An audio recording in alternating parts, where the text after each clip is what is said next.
question. What makes Jesus unique among all other sons of God? He's Yahweh.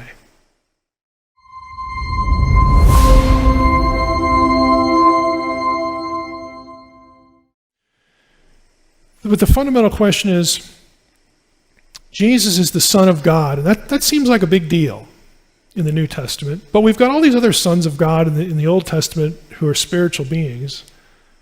Like, how can that be? How does that work?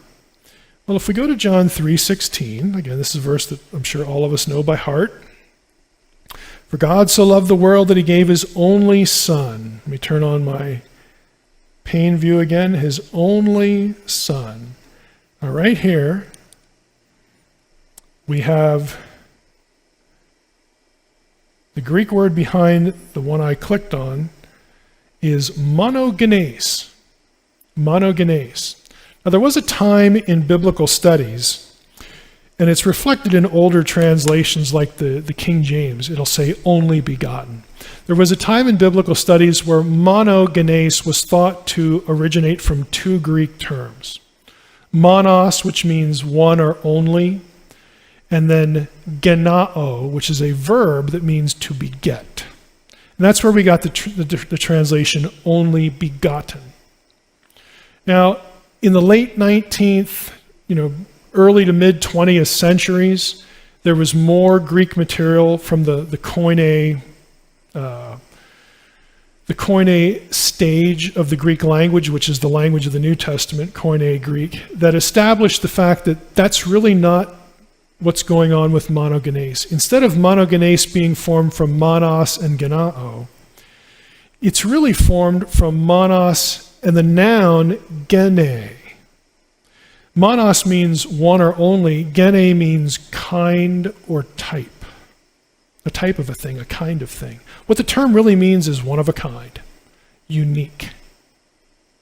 Okay, for God so loved the world that he gave his unique Son, that whoever believes in him should not perish but have eternal life. You say, well, big deal, Mike.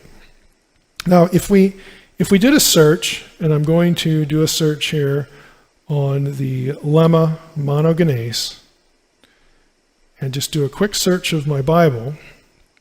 Let's make this a little bigger. I'm not going to go through all of these because they're all consistent with what I'm going to say, but there's a key one down here in Hebrews 11:17, pardon me.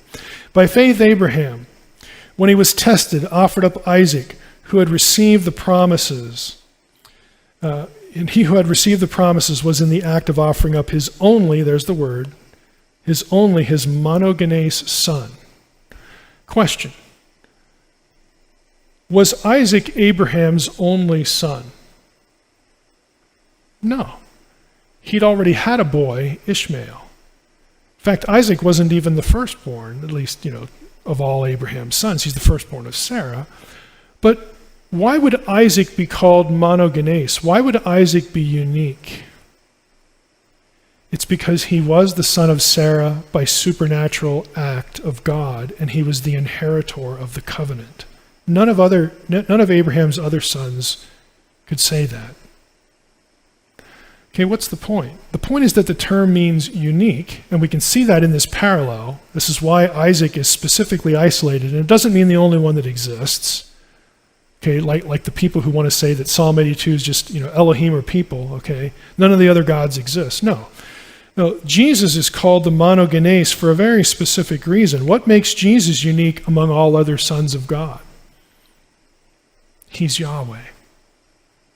He has, again, the unique set of attributes of Yahweh. He was the Son who pre-existed his birth.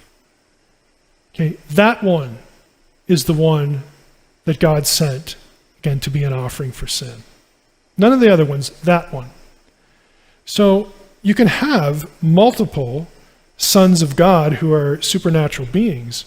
That doesn't impinge on the uniqueness of Jesus any more than it impinges on the uniqueness of Yahweh, because Jesus is the Son. Okay, he's a Trinitarian Godhead thing. And as we progress through the course, we're going to see, Again, we're going to get into this God as man theology of the Old Testament and how that prepares and creates a framework for understanding the deity of Jesus. But for now, again, I'm just going back to something familiar in your Trinitarian Christian theology to make the point again that plural Elohim does not impinge on this at all, whether it's God or Jesus.